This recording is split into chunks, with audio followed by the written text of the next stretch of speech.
SMS messaging is a valuable channel for brands who know how to use it. That's why I invited Brian Long to the show, the co-founder and CEO of Attentive, a company that has grown to over 1,400 employees and works with brands like TGI Fridays, Kendra Scott, and Urban Outfitters to find their way through the SMS battlegrounds. We talked all about best practices when implementing an SMS strategy, plus how he's gone about growing his current company, and the strategies his team is putting into place that helps their customers succeed. But before we get into today's episode, I want to give a big shout out to our sponsors, Salesforce Commerce Cloud, who make this whole show possible. If you have not checked out their second edition State of Commerce report, please go do it. You will not be sorry. Those reports have tons of insights from thousands of industry leaders that you will not find anywhere else. So go to sfdc.co/commerce insights. That's sfdc.co/commerce insights, all one word. Okay, let's get into today's episode with Brian Long. Brian, welcome to the podcast. Hey, thanks for having me. Yeah, so I want to start and hear a bit about your entrepreneurial journey. I saw before Attentive, I want to hear about the company you had. I know you got acquired by Twitter. I want to hear about some of that backstory. Yeah, sure. Well, I've been doing tech startups since, back towards, I guess my first startup was even in like middle school. Wait, okay. What was that? I want to hear about this startup first. We're about to change the whole interview up. What was your middle school startup? So I was making websites for people, making, for like small businesses and things like that. And designing logos for people, doing stuff in like Photoshop and things like that. I guess this is probably like 1998, 99, the time period, maybe even like 97. Where did that drive come from? I mean, was it your parents who were kind of pushing you, or you were seeing experiences from them, or where did that interest come from? Yeah, I'm not really sure actually where it came from. Not my parents, but they're not really very entrepreneurial folks. I just always liked businesses. My parents were always kind of very supportive of me trying to do business stuff if I wanted to. And, it's just sort of going after ideas and trying to build things. So I was just kind of always doing that. Okay. All right, cool. So then what was your next thing that you embarked on? Well, growing up, I had someone who lived down the street from me who kind of had similar interests. And we both went to college. And then when we graduated from college, we were roommates together in New York. And we worked on, various startups and things on the side. This and that, after graduating from college in 2006, for a couple years. And we also worked at a bunch of companies, tech companies, big and small. And then, him and I started our first company together, in 2012. It was a company called Tap Connors. We pivoted a number of times on what that company did and ended up landing on doing, mobile app, retargeting and marketing and analytics. And scaled that company up to pretty decent revenue scale, sold the business to Twitter in 2014, joined Twitter to help run their mobile app group, did that for a couple years, and then left in 2016 with kind of the idea that we could use text and other tools in order to manage communication and overall management at like big distributed companies. So the initial idea was like, a bunch of big factories and things like that having no way to communicate with their workforce. Let's do it all on the phone. I went out and sold that, did a ton of demos, and found out that people didn't really want that, but they were very interested in using text to communicate with their customers. And that's really what led us to Attentive, which is a text message marketing and communication platform. So was that the main pivot when building Attentive? I think it had a different name originally too, right? Back in the day, it was called Franklin. Why Franklin? Something you learn is that people, people, especially people that you're friends with or know you, it's really hard to get negative feedback on something. And the name in particular is something that people are never comfortable telling you that your name stinks. We had named it after Franklin. We're both from Philadelphia area, liked Benjamin Franklin, liked the idea of like innovating. So that's why we called it that. Not the turtle Franklin. And that's what came to mind. Yes. Not that one. Got it. Turtle. It could be a turtle too. That's fine. Fan of that too. But in any case, we ended up calling Franklin, and it was kind of confusing to people on the phone. And when we decided to pivot, we said, let's just make a clean break and sort of pick a name that we could get behind, and that we came to Attentive. I love it. Okay, so what did the early days of Attentive look like? I mean, what was the product and how has it evolved to today? Yeah, I mean, look, the early days was really about building the minimum that we could possibly do to get the product live and scale it. So, it was kind of the bare essentials. Whereas, today it's used by over 5,000, real businesses at scale, sending and receiving billions of messages and offering a tremendous amount of features and functionalities that we didn't have back then. So it's really developed quite a bit since when we really started taking that product to market in the summer of 2017. And what are you seeing right now in the world of texting? Because this is something that comes up a lot on the show where people think they're saying there's a lot of opportunity in this channel, a lot of untapped opportunity. And now brands everywhere are looking into this more. What are you seeing in the space right now? Like, how are companies using this, and what are maybe best practices or opportunities? The stats are kind of amazing. Because on the one hand, more brands are starting to want to do it. When we started selling this in 2017, no one was doing it, and it was very hard to get brands to try it out. Now it seems like a lot of brands in e-com and retail want to do it. But even that being the case, when we look at our hundreds of millions of SMS subscribers across our customers today, still today, about half of those people, 50% around there, are only signed up to one SMS program. And another like 30-something%, maybe more than that, are signed up to 2 programs.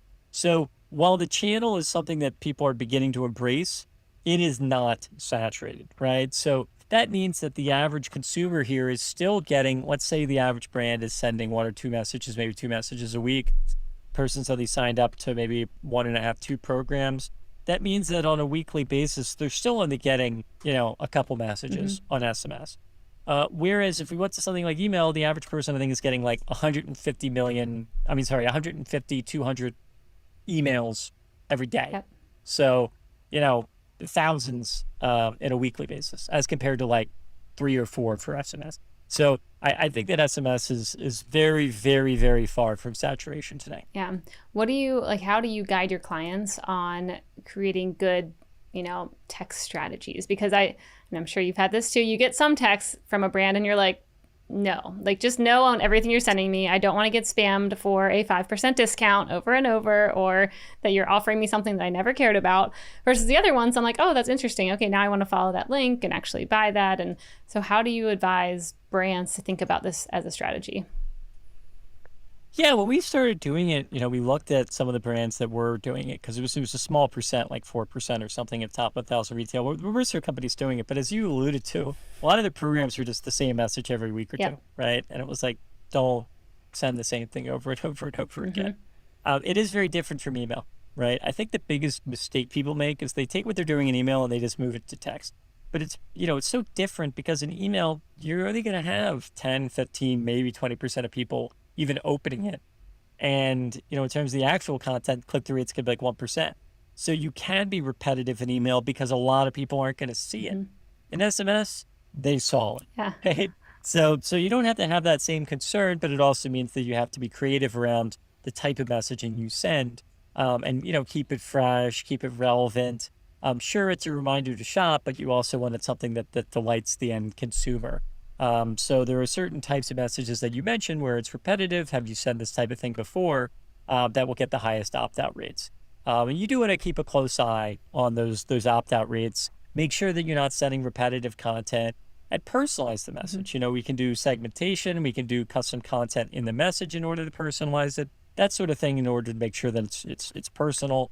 And then I think for kind of divide the world up today into messages that, hey, I'm going to go send a message to my list, versus messages that are automated. I think the automated messages based on, hey, something's back in stock, that was out of stock, that you're interested in, something's price changed. Those type of things are always going to be much more interesting to the consumer. Who are what's the most innovative strategy that you've seen within the past month or two where you're like, oh, that's pretty unique. No one's doing that. Is there anything that comes to mind? Well, we had a big product release we did a couple weeks ago, called Attentive Concierge. And this is something that I think we need to continue working to educate the consumer on, but is a really awesome, interesting experience. So the big idea is that when you walk into a store, there's almost always someone there to help you. Someone there to guide you, answer a question. Hey, can I help you? Yeah, that comes in this size. Let me get you the right thing, follow up with you, whatever, right? But we don't have that really online. And I think being able to have that type of concierge service online to answer questions, be available, etc., customer service, all via text, is a pretty magical experience. So that's really what we're trying to do with our Attentive Concierge product.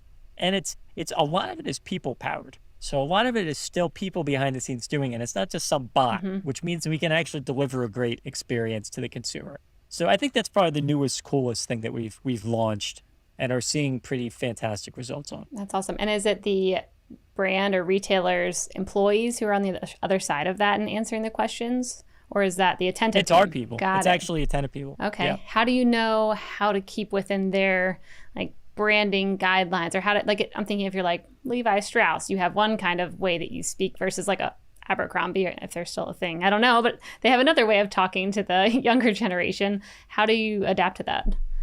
Yeah, there's a couple things. I mean, look, you think about how these companies have done it, right? Because, how do they train their own people? What happens with their own people there? How good are their responses? The reality is that it's not very good at a lot of companies today.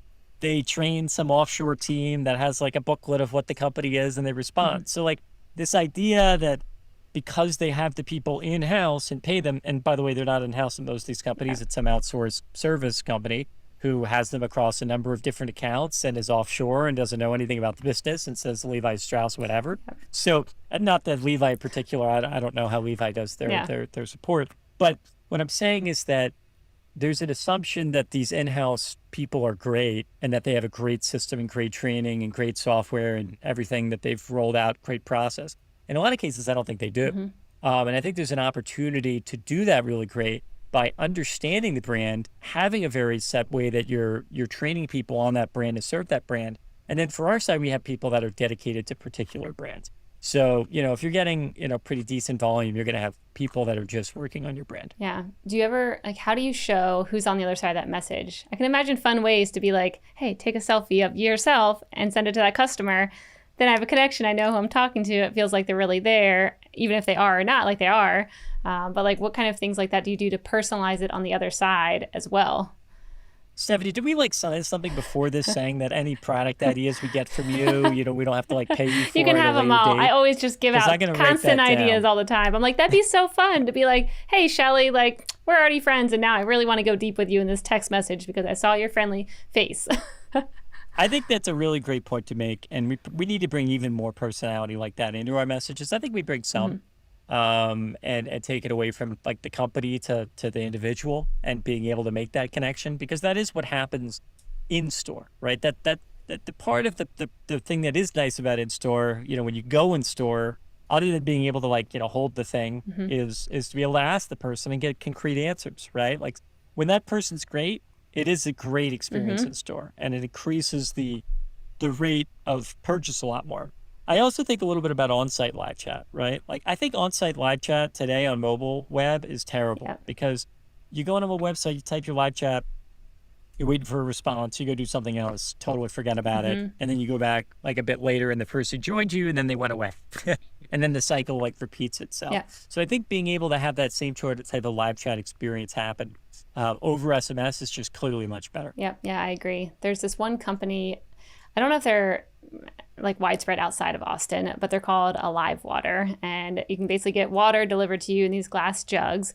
And every week I get a text from Christina and she's like, hey Steph, do you want water this week? And sometimes I'll be like, no, delay it next week or next month. And it's always the same person, and I know she's always there, and she's even called before and left a voicemail. And so I feel this connection with her, even though I don't really know who she is. If I would have seen a picture of her, maybe we'd be even more cool. But you remember those instances of that's helpful and flexible. I feel that's the name of the game when it comes to companies these days. It's so helpful and flexible. And I've had similar experiences, as I'm sure other folks have had too, right? I mean, we were ordering a bunch of food and drinks to our office in New York a couple years ago, which really was one of the reasons why I wanted to invest in this type of product area, because it was the best interaction. It was great. I would just ping them and be like, "Hey, we need XYZ by tomorrow. Can you do that?" And they would just get it done. Mhm. You could just, and there was no, it was so magical and complete everything in the text. It was just great. Yeah. So when it comes to, I was looking at the brands who use you, like Steve Madden, Urban Outfitters, name drop, lots of big brands. What do you see them doing when it comes to like innovation? Like, how are they putting content in these text messages? Or like, what kind of things are they doing in there outside of, what probably a brand would come in and typically do, like sales and product stuff? Like, have you seen anything interesting with those companies? Yeah, look, I think that the companies understand their buyer much more than we can, right? So we can give them a lot of tools to personalize, and we can try to understand and give some tips on their buyer, but they're always going to know their buyers and their personas, much better than we are. Mhm. So they're able to take our personalization tools, segmentation tools, content tools, etc., and say, "Hey, I want to focus on just a particular audience and just particular type of people and send them this new product. I want to give them a VIP experience. I want to let them know about something early."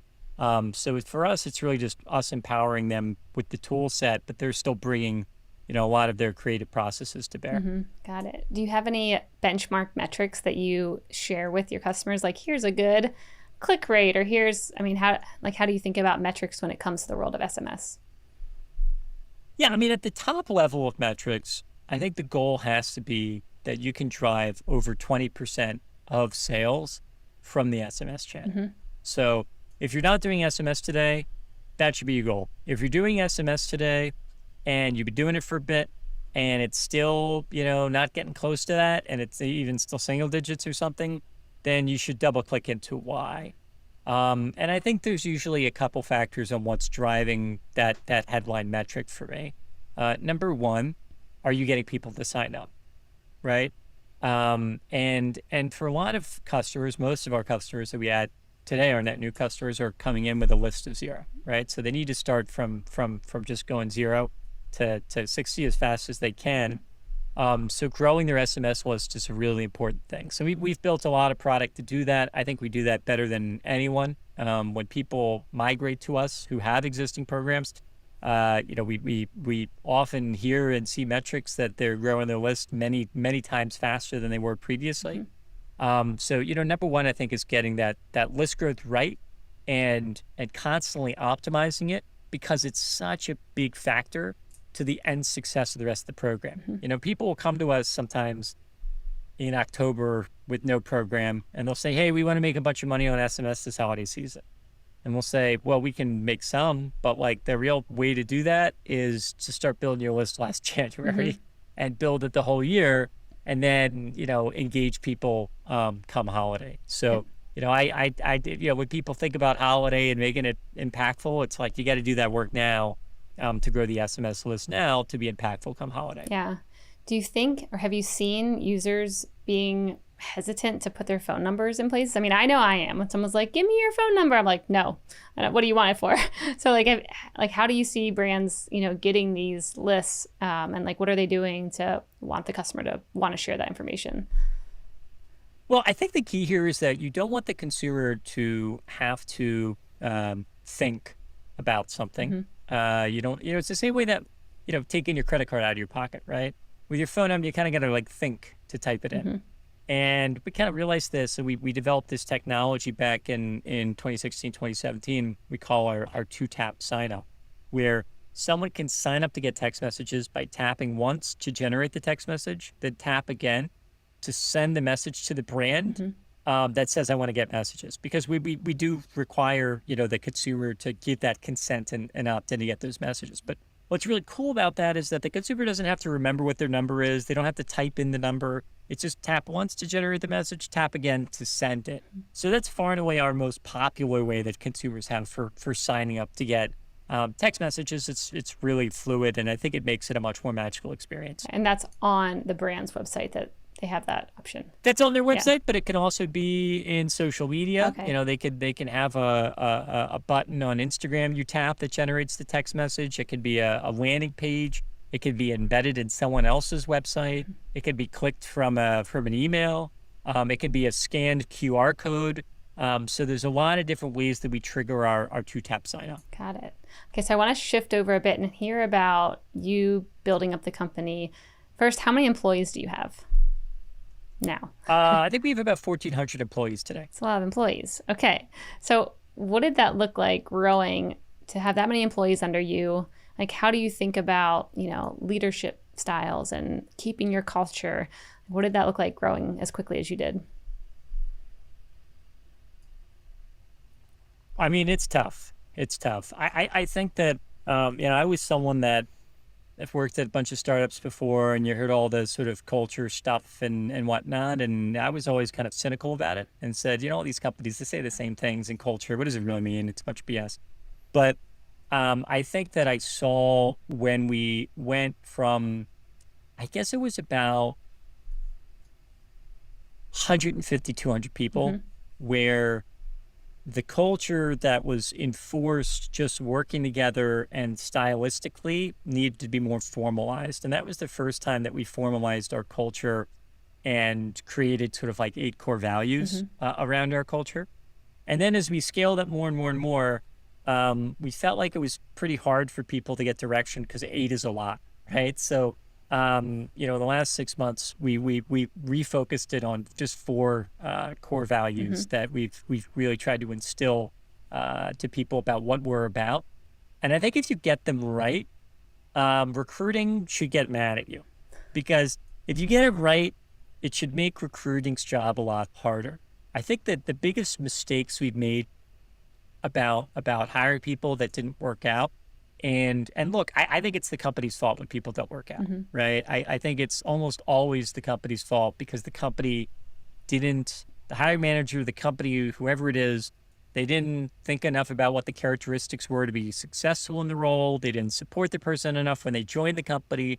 Really is the company's fault for that not working out. Yeah.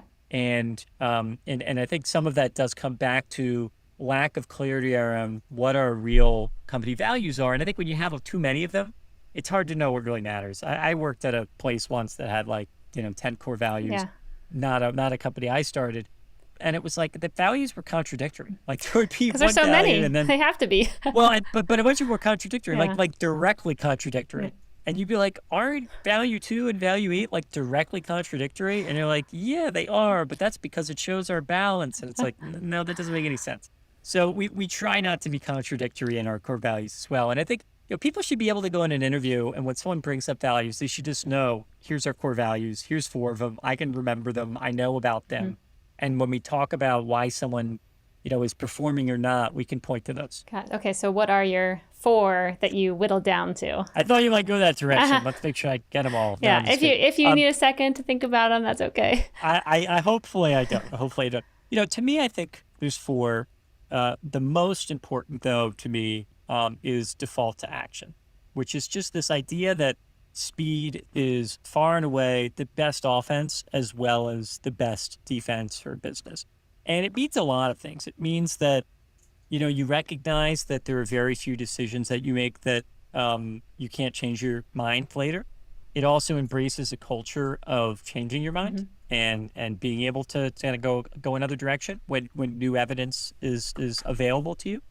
And lack of fear of something not working out, lack of fear of failure, and saying, look, we're going to ship a bunch of stuff and a bunch of it's not going to work, but we tried a bunch of stuff and we're going to find something in what we try to make it work. And I do think that's, to me, again and again, I come back to that and I tell people, that's the core thing. And if you're not okay with this idea that hey, we might work on something a bunch for a month or 2, and then we might just throw it away. And that's actually what made the business success. We talked about this earlier with Franklin, our initial business. But what we didn't talk about was that there are actually a bunch of customers that said yes to Franklin. So we had a bunch of customers. We actually had a major deal, like a 7-figure deal that was at the end stages of legal and was about to sign. And I actually emailed them and I said, hey, we decided we're not going to do this anymore. We're doing something else. Wow. And I remember their response was like, what are you talking about? We're an enterprise company. We're at the end of a 2-month legal process. We're signing this big contract with you. We're going to spend a lot of money. are you crazy? Like, this is a startup's dream. What are you doing? And we looked at it and we just said, look, we don't think this business is going to be a big business. So like, we're getting rid of it. But I think that is one of the hardest things for companies to do. Yep. Wow. I think that the second thing for us that I think resonates a lot is that hard work solves, big problems. And, kind of what that means is that we're not the type of company where people are going to go on a 4-day work week, right? We're not the type of company that's going to, talk a lot about, not working as much and making sure that there's always this balance of not working or feeling like reduced hours and whatever. It's a company of people that like to work. Yep. Like generally our leadership team and our managers, like they all like to work. And I think what people don't understand, like you either like there are some people that like working and you want those people to work at your company. There's some people that don't. And that's fine. That's great too. They can work at the other companies. Yeah. I mean, there's a lot of large tech companies you can go retire at to not really, that you could go work at. Yeah. And I like to be real with candidates and say, look, you could go make a similar amount not working nearly as hard somewhere else. Now, will it challenge you? Will it be as interesting to you? Will it be something that you grow a lot in your career in? We're going to hopefully give you that. We're going to give you a challenge. We're going to give you growth. We're going to give you really something you can be proud of that you're building. But it's very different, I think, than what you might find at some other places where that's not the case, where they really lean into those other components more. The third one's called Be Attentive. And, to me, that's like a little self-explanatory, but like it's the name of the company, of course, but it's also just like showing kindness and generosity and just kind of generally being nice to people and being, not like a jerk and all that sort of stuff. So that's great. Yeah. And then finally, our last one is never settle. And it's just this mindset that we don't ever want to just like call it a day and say that's okay and move on from something. We want to make sure that we're always kind of following through to leave everything we possibly can and deliver the best product to our customers. I love that. Those are good 4 values. I feel like I could remember all 4 of them. So thank you for sharing those. So what's keeping you up at night right now? Like, what are the hard things you're working on? What's a hard project? Yeah, I mean, look, across the U.S., there's a lot that's keep people up at night. There's a lot of crazy stuff going on and terrible things happening. And I think it's hard. I think, it's hard as an entrepreneur to be able to distance yourself from this stuff that impacts a lot of other people that's going on in society, and that's wrong. I think that's a hard thing about the job, is to be able to kind of compartmentalize and put a lot of that aside and say, look, my first responsibility is to the company, and to making the company successful. And that's really where, you need to put your weight behind, I think number 2 is really at the scale we're at, is making sure we keep that number 1 value, making sure we keep that default to action. Because as you get bigger and bigger, I think at a lot of companies, risk is rewarded a lot less. I have a saying about enterprise buyers, that enterprise buyers, number 1, they want to buy the thing that doesn't get them fired. And that's also number 2 and 3. That's what they buy, right? And there's a reason they do that, because bigger companies become a lot less taking on risk. And that's ultimately why they lose, right? That's why businesses grow, get big, and then collapse again, because they decide not to take risk. The market changes really fast, and you got to constantly innovate. So I think for me, it's just pushing on that default to action piece and making sure that we continue to question what we have now and change, because the market's changing so fast. Yep. That's a good way to frame that and think about that. All right, I want to shift over to the lightning round. The lightning round is brought to you by Salesforce Commerce Cloud. This is where I'm going to ask you a question and you have a minute or less to answer. If you could choose one book or it can be a podcast or just some kind of material to be mandatory reading or listening material for all commerce leaders, what would you choose and why? I do like the books by Andy Grove. So, Managerial Leverage and Only the Paranoid Survive. Yep. I think this idea of looking at your business as a machine and constantly tinkering on that machine. I think sometimes when we think about innovation, we think too much about product innovation and not enough about innovation in every division, and how much innovation across every division can have just as big an impact sometimes as product innovation. Oh, I like that. That's a good one. If you could go back in time and tell your younger version one thing, or younger version of yourself one thing, what would that be? I think what I would say is something that I would say to any of the listeners here, if they don't already know this, which is that they are just as smart and capable as any of the big business leaders and founders and people out there. I think the more time that you spend meeting, the big bold names and other folks out there and everything, I think the more you'll probably realize that they're people just like you. And there's nothing to stop any of the people in this audience from building those type of businesses. Yep. I like it. That's great. What looks unsustainable today, but is actually just a trend that we haven't yet accepted? Something that looks unsustainable today that we haven't, but that ultimately will be sustainable. Yeah, is kind of your we just question. haven't accepted it as like a trend.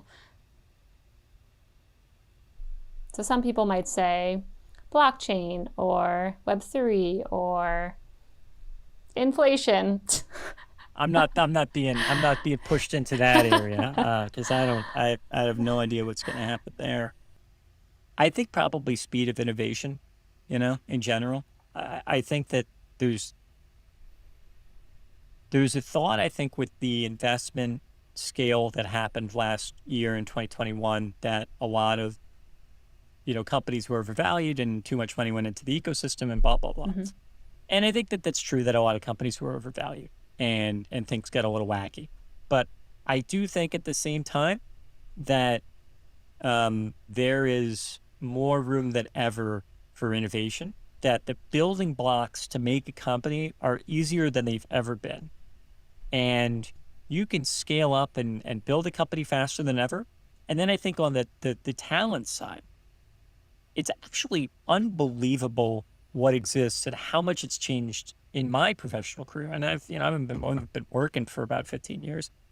15 years ago, there was no LinkedIn. When I was leaving school, I was one of my jobs that was brought up was to go be an intern at LinkedIn for one of the early investors. And I was like, what's that? Like it just started.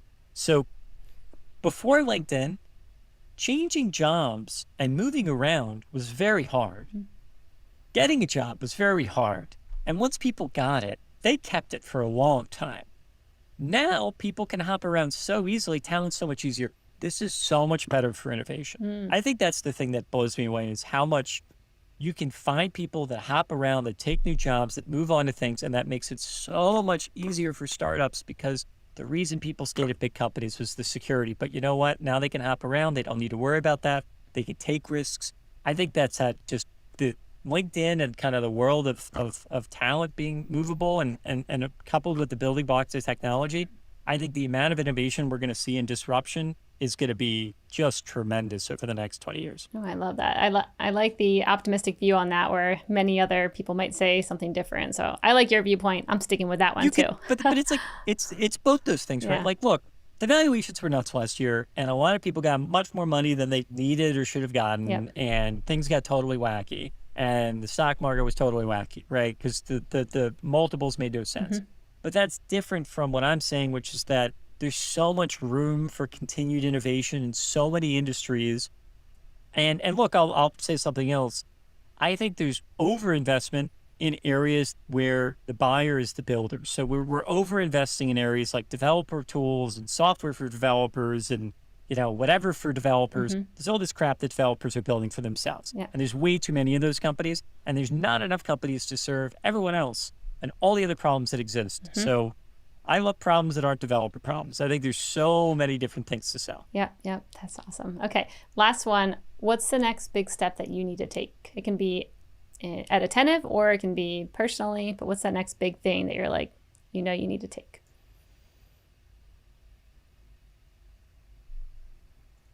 I think building a company is really hard, and it's a huge achievement for anyone that can build a company to, any level of scale, 5 employees, 10 employees, whatever.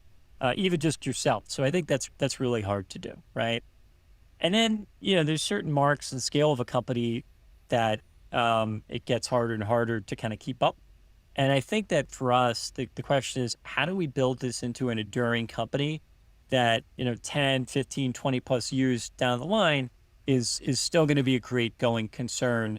And, I think that when I talk about what I talked about just before with the speed of innovation and everything that's happening there, I think that building those type of enduring companies is going to get harder because there's more innovation at the bottom. And if you don't have the innovation muscle right at the top, then I think you're going to have a lot more competition than you've had over the last 50, 100 years where there wasn't that much competition. I even look at companies I started or were part of 10 years ago and there was a couple players. Now, so many other people can turn things on so much faster because you don't have to go hire a big eng team to get things going. You can just kind of turn on AWS, flip a couple switches and you're there. Yeah, it's great. Well, that was a great round. Thank you, Brian, for participating in that. And thank you for coming on the show. Where can our listeners find out more about Attentive and yourself? Yeah, so if they want to find out more about Attentive, just go to attentivemobile.com. And there's a lot of information about the company there. If they want to find out about me, then, follow me on Twitter, Brian C. Long on Twitter. And that's about it. Awesome. Thank you, Brian. Thank you, Stephanie. I want to quickly thank our sponsor, Salesforce Commerce Cloud, for help making this podcast possible. If you're looking for the #1 platform for all things commerce, there's no better choice. So definitely go check it out at salesforce.com/commerce.